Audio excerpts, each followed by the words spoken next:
Alam nyo, Kom Heidi, no? Siguro kayo yung natalo pero iba yung ngiti. Because perhaps we're talking here of a different kind of victory.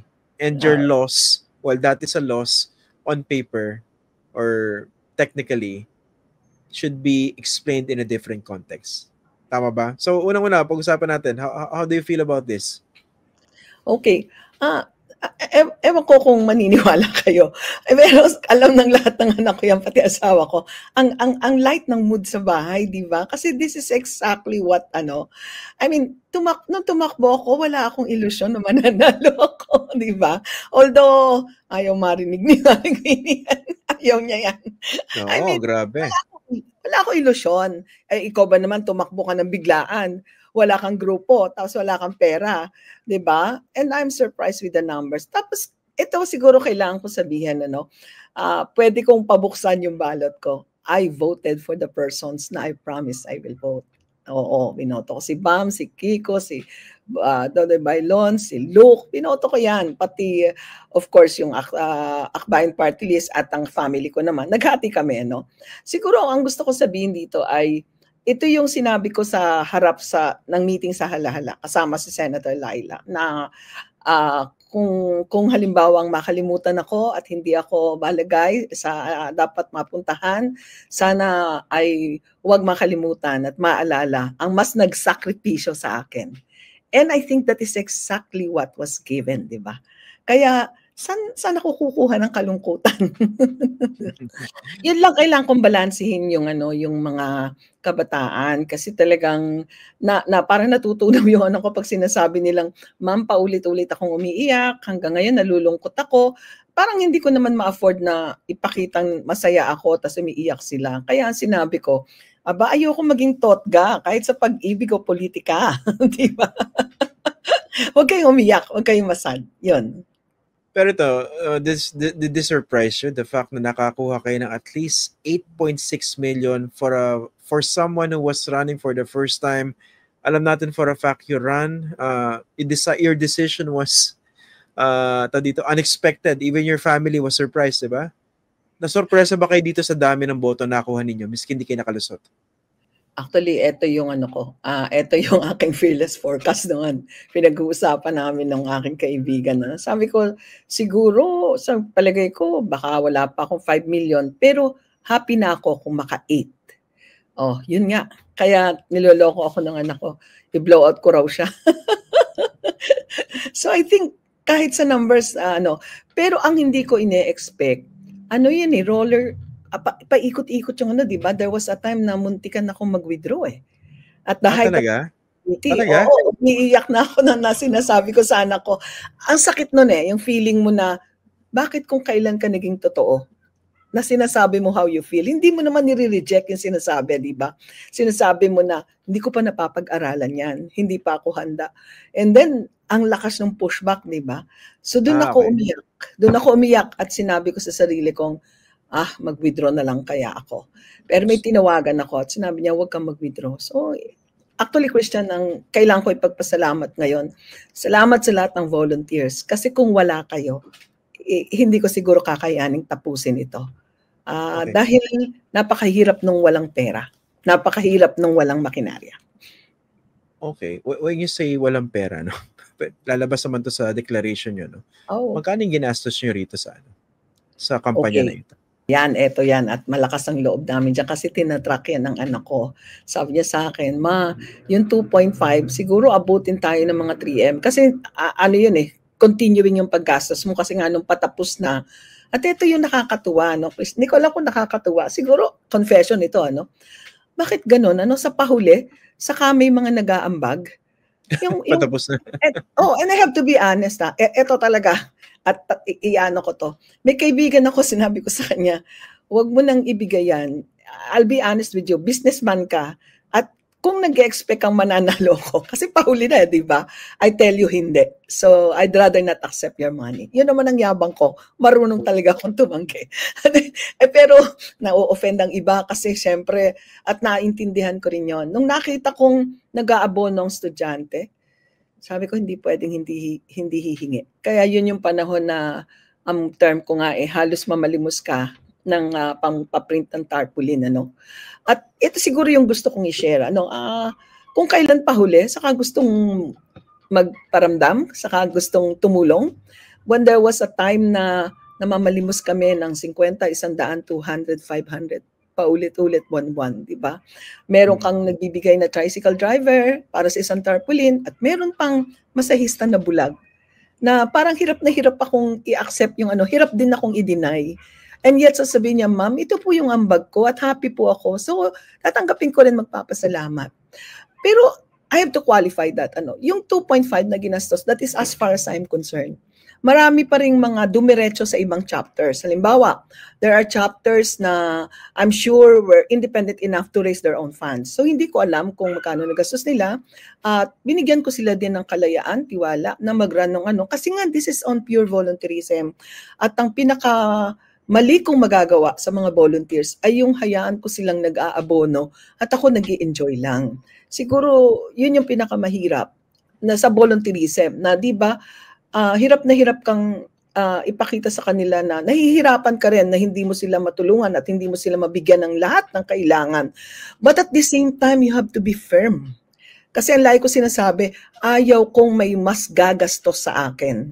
Ayaw kong may mas gagastos sa akin ng malaki na hindi ko kayang ibalik. And that is my point of view. Yun ang pinakamahirap. Sana hindi na lang ako auditor. Lagi ko iniisip, bakit mas malaki na yung nagastos niya? Parang ganun. So I never allowed anyone na masabi nilang, ang laki ng ginastos ko sa'yo. Walang ganun. If you would allow me, no, ako na magbibigay ng konteksto dito sa sinasabi ninyo, Com Heidi. Sa mga interviews ko in the past sa mga kandidato, pag tinatanong ko, magkano bang inilabas nyo dito sa kampanya na ito? Katakot-takot naka-plastika na papapanggap. Pinadidinig ko. And most of them would dance around that question. Dahil alam naman natin, lahat sila violator ng campaign spending limit natin. Okay? So the fact na wala kayong pag-aatubili sa pagsagot, that shows your honesty and your integrity. Okay? Hindi ko kayo binabola. I just call it as I see it. So sinasabi nyo, nasa 2.5 yung nilabas nyo as part of your own money. Hindi talaga kayo mananalo, Com. Kasi nakausap ko in the past itong si Alan Herman, isang batikang campaign strategist. Tinanong ko sa kanya, sabi ko, magkano ba talaga ang dapat gastusin o ihandang pondo na isang tatakbo sa pagkasenador para makapag-run siya ng tinatawag nating credible campaign? Magkano ng fighting chance? Ito yung sagot niya sa akin. Ang magic number is times 24 pesos. At ang magic number is 19 million votes. So, kaya multiply natin yung 19 million by 24, kailangan nyo ng 456 million. At ang sabi niya, we're just talking about a holster amount. Ito yung nasa na hawak nyo na. Ready nyong ilabas. Hindi pa pinag-uusapan dyan yung additional expenses throughout the campaign. So that's what makes your campaign so mind-boggling. Kahit number 21 kayo, but you got 8-point-something million. Christian, Spending only 2.5 million. I mean, I just had to put that in context. Christian, siguro ito yung context na gusto kong i-share. Ano? Yung volunteers mo, nagtsatsagang mag-cut ng mga tarps kasi mas mura yun eh. We're buying the tarps at 29 hanggang 31, tapos minsan nag-32. Ano? Pero nung ginawa nila na rolls ang binibili, tapos ginugupit, ano? Parang kung magkano lang, parang lesser than 20 or something, ano. So nung nakikita kong putok-putok yung mga knees nila, kasi mainit yung tarps, di ba? Tapos ang init, tapos ginugupit nila yon, ano. Tapos pangalawa, nakita mo yung tarpaulin na, eto nakakatawa, yung tarpaulin ng iba, ninanakaw nila. Sinusulatan ng pangalan ko sa likod. Huwag naman. Yung likod.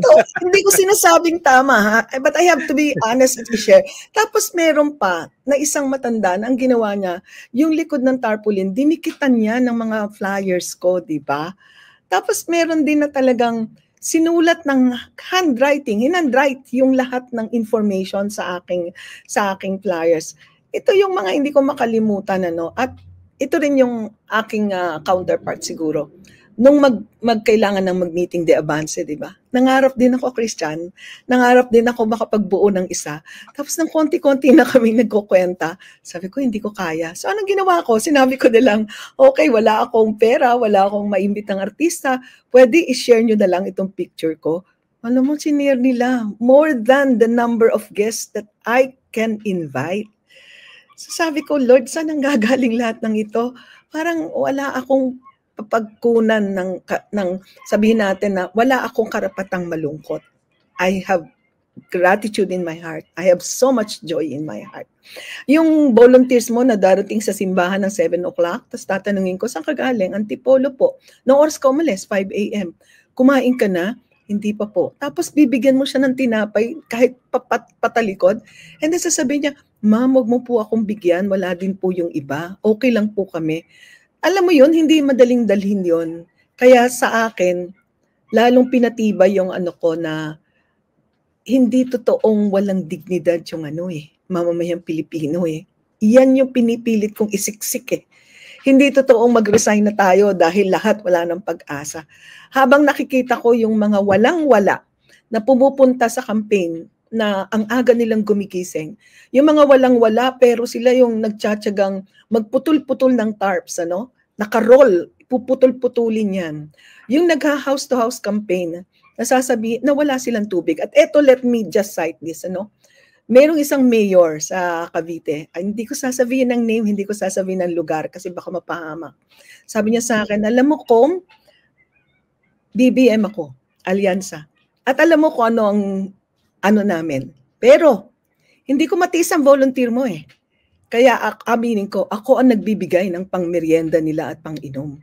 Kasi ayaw kong mangyari na itong mga kabataang ma-frustrate dahil alam ko na gusto nilang mapunta ka sa Senado. Alam mo pang mas palupit, patalikod ako. O ma'am, sagutin ko na rin, bigay mo yung digital file. Ako na ang magpiprint ng tarpaulin mo.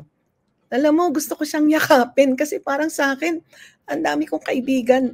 Ang iba, alam mo na natulungan mo. Ang iba, alam mo, kasama mo tumakbo. Pero may ilan pa rin na magtatanong, may tarpaulin ka ba? Minsan, gusto ko sabihan, uy, alam mo, yung iba nagpapagawa kahit walang pera. Pero parang dahil kaibigan mo, kakalimutan mo na sasabihin mo, sige, papadalan kita. So yun, hanggang ngayon, salamat dun sa mayor na yun. At may mga mayor sa Quezon, hindi ko napuntahan, pero pinagkampanya ako. On the other hand, may masakit sa akin. Yung gobernadora ng sariling probinsya na aking pinaglingkuran ng aking kabataan. Hindi ako inendorso, hindi ako sinama sa balota. Masakit yan. Kasi ang ibang kasama ko, ang ibang sinama sa balota at ikinampanya. Ginagalang ko ang desisyon na yan. Subalit bilang taga Quezon, masakit sa akin yan.